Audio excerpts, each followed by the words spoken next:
Hi hello ನಮಸ್ಕಾರ. ನಾನಿವತ್ತು ಟ್ರೆಂಡಿಂಗಲ್ಲಿರೋ dessert ತಿರಾಮಿಸ್ನ ಮನೇಲೇ ಮಾಡ್ಕೊಂಡು ತಿಂದೆ. ಯಾವ ಥರ ಬಂತು, ಹೆಂಗೆ ಬಂತು ಅಂತ ನೋಡೋಣ ಬನ್ನಿ.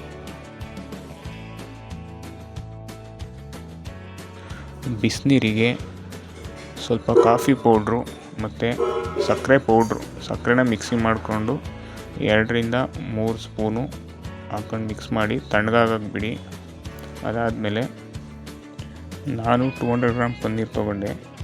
ಪನ್ನೀರನ್ನ ಮಿಕ್ಸಿಗೆ ಹಾಕ್ಕೊಂಡು ಅದಕ್ಕೆ 1 ಸ್ಪೂನ್ ಹನಿ ಹಾಕ್ಕೊಂಡು ಲೈಟಾಗಿ ರುಬ್ಬಿ ಫಸ್ಟು. ಅದಾದಮೇಲೆ ಕಾಯ್ದು ತಣ್ಣಗಾಗಿರೋ ಹಾಲು ಒಂದು 6-7 ಸ್ಪೂನ್ ಹಾಕ್ಕೊಳ್ಳಿ. ಅದಾದಮೇಲೆ ಸಕ್ಕರೆ ಪೌಡ್ರನ್ನ ಒಂದು 5-6 ಸ್ಪೂನ್ ಹಾಕ್ಕೊಂಡು ಚೆನ್ನಾಗಿ ಪೇಸ್ಟ್ ಆಗೋ ಥರ ಮಿಕ್ಸಿಗೆ ಹಾಕಿ ರುಬ್ಬಿ. ಈ ಥರ ಪೇಸ್ಟ್ ರೆಡಿ ಆಗಿರಬೇಕು. ನೆಕ್ಸ್ಟ್ ಇದಾದಮೇಲೆ ಬ್ರೆಡ್ ತೊಗೊಳ್ಳಿ. ಬ್ರೆಡ್ನ ಸೈಡಲ್ಲೆಲ್ಲ ಕಟ್ ಮಾಡಿಕೊಂಡು ಮೊದಲು ಮಾಡಿಟ್ಕೊಂಡಿರೋ ಕಾಫಿ ಪೌಡರು ವಾಟರ್ಗೆ ಈ ಥರ ಡಿಪ್ ಮಾಡಿ ಪೂರ್ತಿ. ಡಿಪ್ ಮಾಡಾದಮೇಲೆ ಇದನ್ನು ಎತ್ತಿ ಒಂದು ಬಾಕ್ಸಿಗೆ ಫಸ್ಟ್ ಲೇಯರ್ ಹಾಕಿ ಅದ್ರ ಮೇಲೆ.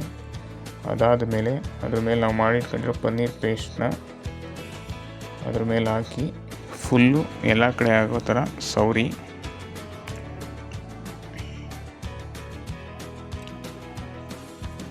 ಈ ಥರ ಫುಲ್ಲು ಸವರಿ. ನೆಕ್ಸ್ಟು ಇದಾದಮೇಲೆ ಇನ್ನೊಂದು ಪೀಸ್ ಬ್ರೆಡ್ ತೊಗೊಂಡು ಸೇಮ್ ಅದೇ ಥರ ಡಿಪ್ ಮಾಡಿ ತಿರ್ಗಾ ಪೇಸ್ಟ್ ಮಾಡಿರೋದ್ರ ಮೇಲೆ ಇನ್ನೊಂದು ಲೇಯರು ಬ್ರೆಡ್ ಹಾಕಿ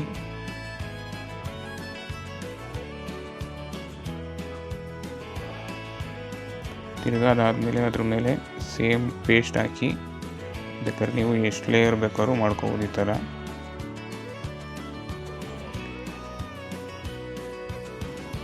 ಇದಾದಮೇಲೆ ಕೋಕೋ ಪೌಡ್ರನ್ನ ಲೈಟಾಗಿ ಫುಲ್ಲು ಉದುರಿಸಿ ಇದ್ರ ಮೇಲೆ ಮುಚ್ಚಳ ಹಾಕ್ಬಿಟ್ಟು ಫ್ರಿಜ್ಜಲ್ಲಿ 3-4 ಅವರ್ಸ್ ಇಡಿ.